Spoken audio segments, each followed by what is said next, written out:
Hi, this is Mimi Perko with City of Chesapeake Parks, Recreation and Tourism 55 and Better program. Here is a quick and easy activity that you can do with your mom for Mother's Day.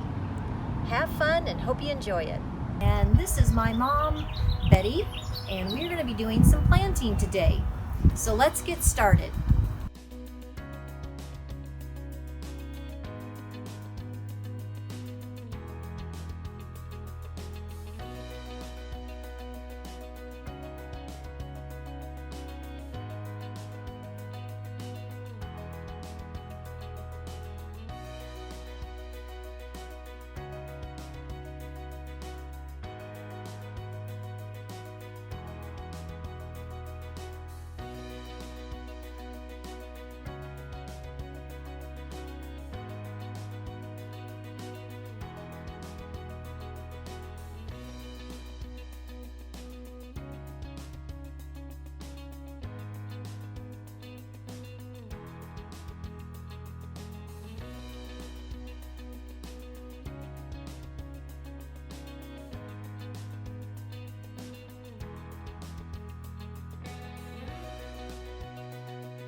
So now that my mom Betty has finished her flower pots, I'm going to go ahead and make us both an herb garden container. So we'll get started.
Well, Mom, we did it. We did do completed it. our gardening. Good for us. Nice job. Thank you. We have completed our herb garden and our flower plantings, and we hope you enjoyed this little video, and maybe it'll inspire you to do your own planting outside as spring weather hits us. Please check out our other virtual videos, and we hope to see you soon. Bye-bye. Bye-bye.